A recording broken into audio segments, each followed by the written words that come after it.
The champagne flute shattered against the marble floor of the penthouse, golden liquid spreading like blood across the white stone.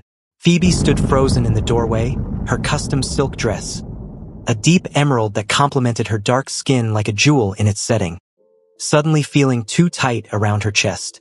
"Say that again," she whispered, her British accent cutting through the tension like a blade. "Say it to my face this time, Kong Miho." The man sprawled across the leather sofa didn't even have the decency to look ashamed. Miho, with his sharp jawline and hair falling carelessly over his forehead, simply smirked. That same devastating smile that had first caught her attention 6 months ago at the fashion gala. Behind him, his phone lay face up on the glass coffee table, the voice on speaker still laughing. "Come on, Hyung, you've had your fun with the black girl. The bet's over. You won the money. You satisfied your little exotic fantasy." Phoebe's hand shot out, ending the call with one swift motion. The silence that followed was deafening. "Phoebe?" Miho started, rising from the sofa with that predatory grace that had once made her heart race. Now it only made her sick. "Don't." Her voice was steady, controlled. Years of building her fashion empire from nothing had taught her never to let them see you break. "Don't you dare say my name like it means something to you." He had the audacity to reach for her, his fingers brushing against her wrist. She jerked away as if burned, her mind racing back through every moment of the past 6 months. Every gift, every whispered promise, every night she'd spent in his arms. All of it suddenly felt like a transaction she hadn't agreed to. "How much?" she asked, her dark eyes meeting his without flinching. "How much did you win by fucking me?" Miho's jaw tightened. For a moment, something flickered across his face. Guilt, perhaps, or maybe just annoyance at being caught. "It wasn't like that." "How much?" Her voice cracked like thunder, and she saw him actually flinch. Good. Let him feel a fraction of what was tearing through her chest. 500 million won. His voice was quiet. "But Phoebe, listen." She laughed then, a sound so bitter it could have curdled milk. 500 million won. About 300,000 pounds. The price he'd put on her dignity, her body, her heart. "You know what the funny thing is?" She walked further into the penthouse. His penthouse, filled with his things and his money and his lies. Her heels clicked against the floor with each measured step. "I actually thought you were different. Me, Phoebe Mensah, who's seen every game, who built a business from scratch in 3 different countries, who never lets anyone make a fool of her. I actually believed you cared." She'd met him at the Seoul Fashion Week afterparty, when she'd only been in Korea for 3 months. Even then, she'd been turning heads. Her designs were already catching fire in Gangnam, her boutique becoming the secret everyone wanted to know. She remembered how he'd approached her, not with the fumbling curiosity most Korean men showed when they saw her, but with confidence. Dangerous, intoxicating confidence. "You're Phoebe Mensah," he'd said, not asked. "The designer everyone's talking about." "And you are." She'd looked him up and down deliberately, taking in the perfectly tailored Tom Ford suit, the Patek Philippe watch, the aura of power that clung to him like expensive cologne. "Someone who wants to know you better." She should have known then, should have recognized the calculated charm, the way he seemed to know exactly what to say, exactly how to touch her. But she'd been lonely in Seoul, despite her success. Lonely and perhaps a little too confident in her ability to spot a player. Their first date had been at a private restaurant in Cheongdam-dong, the kind of place where you needed connections just to get a reservation. He'd asked about Ghana, about growing up in London, about her journey to Seoul. He'd seemed genuinely fascinated by her stories of learning to sew from her grandmother in Accra, of selling her first designs at Camden Market, of the leap of faith it took to expand to Asia. "You're fearless," he'd said, his dark eyes intense over the rim of his wine glass. "I'm practical," she'd corrected. "Fear doesn't pay the bills or build empires." He'd laughed at that, and the sound had done something dangerous to her heart. Their first kiss had happened in his car, a sleek black Mercedes that probably cost more than her first boutique. He'd driven her home, walked her to her door, and when she turned to say goodnight, he'd cupped her face with both hands, tender, almost reverent, and kissed her like she was something precious. She'd invited him inside that night. Now, standing in his penthouse with the truth burning holes in her chest, she could barely remember that woman who'd giggled as he'd unzipped her dress, who'd gasped his name as he'd carried her to bed, who'd fallen asleep wrapped in his arms feeling safer than she had in years. "I fell in love with you," Miho said suddenly, and Phoebe's attention snapped back to the present. "The bet was stupid, yes. It started as a game with my friends. But Phoebe, what we have, that became real. Became real." She turned to face him fully, and she saw him take a step back from whatever he saw in her expression. "You mean after you'd already slept with me? After you'd already paraded me around to all your friends? After you'd already collected your money? It wasn't about the money. Then what was it about, Miho?" She moved closer now, and there was something predatory in her movements that he'd never seen before. "Was it about the novelty? About being able to tell your friends you'd bagged an African woman? About satisfying some weird fetish you had about black women?" His silence was answer enough. Phoebe felt something crack inside her chest, but she refused to let it show. She'd learned from the best. From her mother who'd raised her alone in Accra until she was 7. From her aunt who'd brought her to London and taught her that tears were a luxury poor immigrant girls couldn't afford. From every racist boutique owner who'd refused to stock her designs until she'd made them too successful to ignore. "Get out," she said quietly. "This is my apartment. Then I'll leave." She turned on her heel, heading for the bedroom where half her clothes were scattered, where they'd made love just that morning, where she'd whispered that she loved him and he'd held her close and said nothing. She should have known from the silence. Phoebe grabbed her overnight bag and started throwing in essentials. Her hands were steady even as her mind raced. 6 months. 6 months of dates and gifts and introducing her to his world. 6 months of him showing her soul through his eyes. The hidden speakeasies in Itiwan. The traditional tea houses in Insadong. The private clubs where Korea's elite gathered. 6 months of feeling like she'd finally found someone who saw her. Really saw her. Not just the successful designer or the bold African woman or the exotic foreigner, but Phoebe. She laughed bitterly as she zipped up her bag. How stupid could she have been? "Phoebe, please." Miho appeared in the doorway, and for the first time since she'd met him, he looked uncertain. "Let me explain. Let me make this right." "Make it right." She pushed past him, her shoulder hitting his chest hard enough to make him stumble. "You made a bet about dating me. You used me. There's no making that right. I love you." She stopped at the front door, her hand on the handle. For a moment, she wanted to believe him. God, how she wanted to believe him. But she'd built her entire life on reading people, on understanding what they wanted and how they'd act. And what she heard in his voice now wasn't love. It was desperation. The desperation of a man who'd had something good and realized too late that he'd destroyed it. "No," she said softly. "You love the idea of me. You love how I look on your arm, how I make you feel sophisticated and worldly. But you don't love me, because if you did, you never would have made that bet in the first place." She opened the door and stepped out, and she didn't look back. The elevator ride down from the 40th floor felt like falling. Phoebe stared at her reflection in the mirrored walls. Her hair was still perfect, her makeup unsmudged, her dress immaculate.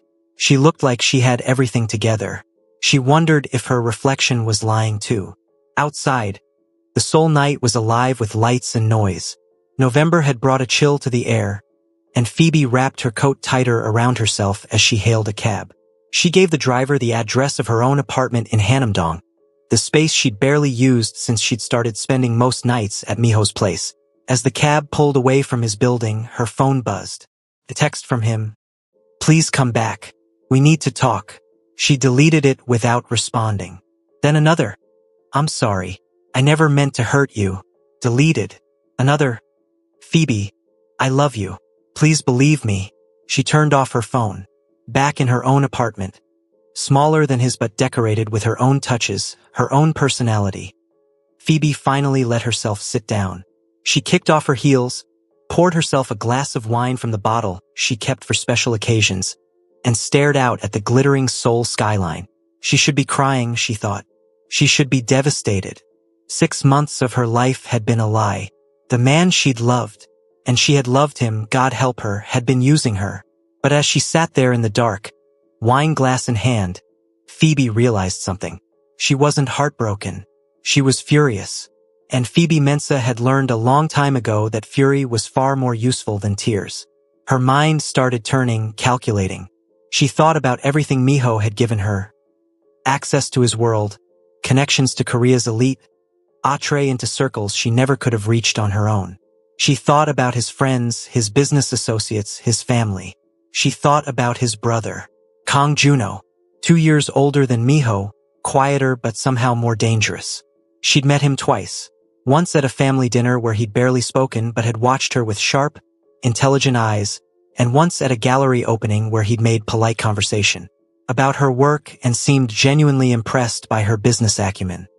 He'd also been distinctly unimpressed by his brother's behavior that night. She remembered. Miho had been drunk and loud, showing her off like a trophy. Juno had pulled him aside at one point, and although Phoebe hadn't heard what was said, Miho had been sullen and quiet for the rest of the evening. A slow smile spread across Phoebe's face. Oh, this could be interesting. Her phone buzzed again. She turned it back on out of habit. But this time it wasn't Miho. It was her best friend and business partner, Amma, video calling from their boutique. Girl, where are you? Amma's face filled the screen. Her own Ghanaian features creased with concern. Miho's been calling the shop looking for you. He sounds desperate. Good, Phoebe said simply. Amma's eyes widened. Oh no, what happened? So Phoebe told her. Everything. The overheard phone call, the bet, the money, the fetish. As she spoke, she watched Amma's expression go from shock to fury to something that looked like murder. That bastard, Amma hissed. That absolute bastard. I'm going to cut off his... Don't, Phoebe interrupted, and there was something in her voice that made Amma pause. Don't do anything. Not yet. What do you mean not yet? Phoebe took a sip of her wine, savoring the taste. I mean, I'm going to handle this my way. Phoebe. Amma's voice held a warning. What are you planning? Nothing he doesn't deserve. Phoebe's smile could have cut glass.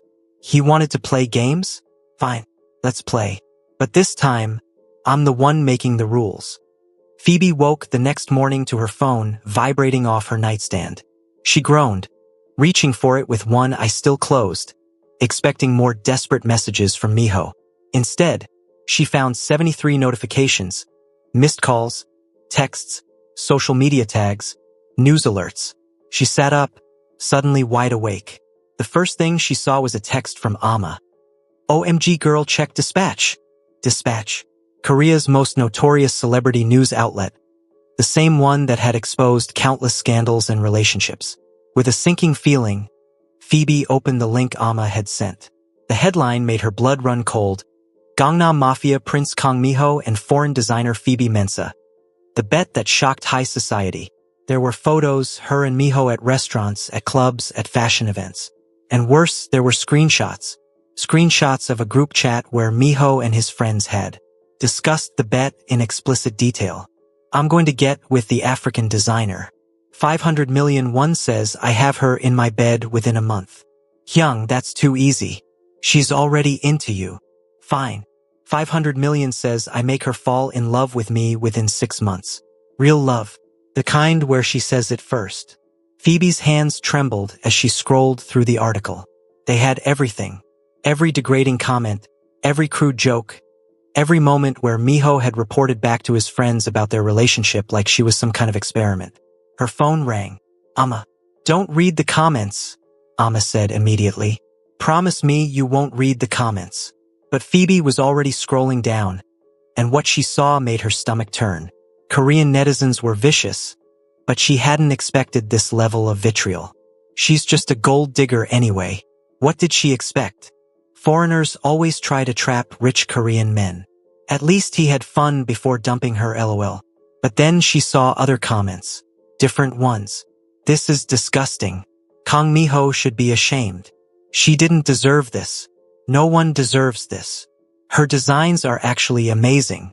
I bought one of her dresses last month. The way Korean men treat foreign women is shameful. We need to do better. Phoebe, Amma's voice cut through her thoughts. Say something. You're scaring me. Who leaked this? Phoebe's voice was eerily calm. No one knows. The article says it's from an anonymous source close to the situation. Phoebe's mind raced. Who would have access to those group chats? Who would benefit from this becoming public? Certainly not Miho. His reputation was in tatters, his friends exposed as callous and cruel. His family business would take a hit too. The Kong family empire was built on luxury hospitality, and this kind of scandal was poison to their image. Her phone buzzed with an incoming call. Unknown number. Something told her to answer. Ms. Mensah. The voice was male, cultured, speaking perfect English with just a hint of a Korean accent. This is Kong Juno. I believe we need to talk. Phoebe's heart skipped a beat. Miho's brother. The quiet one. The dangerous one. I'm listening, she said carefully. Not over the phone. Can you meet me? There's a cafe in Samcheongdong Dawn. It's quiet, private. Say in an hour. Phoebe glanced at the clock. 9 in the morning. She should say no. She should have nothing to do with anyone in that family ever again. But curiosity, and something else, something darker and more calculating, made her pause. I'll be there, she said. I have to go, Phoebe said, ending the call before her friend could protest. She moved through her morning routine on autopilot. Shower, skincare, makeup applied with the precision of armor. She chose her outfit carefully. A custom blazer in deep burgundy over a black silk blouse, tailored trousers that made her legs look endless, and her favorite Louboutins. Looking at herself in the mirror, she looked successful, powerful, untouchable. No one would know that underneath. She was still processing the betrayal, still feeling the sting of seeing her private pain made public. The cab ride to Samcheongdong gave her time to think. Why did Juno want to meet? Was this some kind of damage control for the family? An attempt to pay her off to make her sign an NDA? The cafe was tucked away on a quiet street, all traditional Korean architecture blended with modern minimalism. Through the window, she could see Juno already seated at a table in the back. He stood when she entered, and she was struck again by how different he was from his brother. Where Miho was all flash and charm, Juno was restrained elegance. Taller, broader in the shoulders, with eyes that missed nothing. Thank you for coming, he said, gesturing to the seat across from him. A pot of tea was already steeping on the table. I wasn't sure you would. I almost didn't. Phoebe sat down, crossing her legs and meeting his gaze directly. But I'm curious. What does Kong Juno want with the woman his brother destroyed? A flicker of something, pain? Anger? Crossed Juno's face. To apologize, first of all. What my brother did was unforgivable. You're not responsible for his actions. No, but I knew. Juno poured tea for both of them with steady hands. Not about the bet, not specifically. But I knew he was playing some kind of game. I saw the way he talked about you to his friends. I should have warned you. Why didn't you? He was quiet for a long moment, staring down at his tea. Honestly, I thought you'd figure it out on your own. You struck me as someone too smart to be fooled by Miho's usual tricks. But then I watched you fall for him, and I realized. He looked up, his eyes intense. I realized he was better at lying than I'd given him credit for. Or maybe you brought out something in him that made him want to be better. Either way, by the time I understood how deep you were in, it felt too late to say anything without seeming like I was interfering. Phoebe sipped her tea. It was excellent. Some kind of delicate green tea that probably cost more per gram than gold. Did you leak the story to Dispatch? Juno didn't even blink. Yes. The admission hung in the air between them. Phoebe set down her cup carefully. Why? Because my brother needed to face consequences for his actions. Because those friends of his needed to be exposed. Because you deserved the truth before he could spin some story to make himself look better. Juno leaned forward slightly. And because the Kong family has gotten away with too much for too long. It's time we stopped protecting our worst members. Noble of you, Phoebe said, her tone dry. Though I notice you didn't use your name as the source. Would you have preferred I did? She considered this. No. Actually, anonymous is better. More mysterious. More likely to keep people interested in the story. A small smile tugged at Juno's lips. You're very pragmatic. I have to be. Phoebe met his eyes. Beautiful African women in Korea don't get the luxury of being emotional wrecks. People are already calling me a gold digger and worse in the comments. If I fall apart publicly, it just confirms their biases. So what are you going to do? Thrive. The word came out fierce. I'm going to make my business even more successful. I'm going to show everyone that I don't need Kang Miho or anyone else. And I'm going to make sure he regrets ever thinking of me as a bet. Juno studied her for a long moment, and there was something like admiration in his expression. You know, when I first met you at that family dinner, I thought you were impressive. Smart, beautiful, talented. I couldn't understand what you saw in my brother. I saw what he wanted me to see, Phoebe said bitterly. No, Juno shook his head. I think you saw the person he wanted to be. Miho's not entirely fake. There's something real under all the posturing and games. He's just too much of a coward to let it show unless he thinks there's something in it for him. They sat in silence for a moment, the cafe's gentle music filling the space between them. I have a proposition for you, Juno said finally. Business, not personal. Phoebe raised an eyebrow. I'm listening. The Kong family owns several hotel chains, as you know. We're about to open a new luxury property in Gangnam, the kind of place where celebrities stay, where high-profile events happen.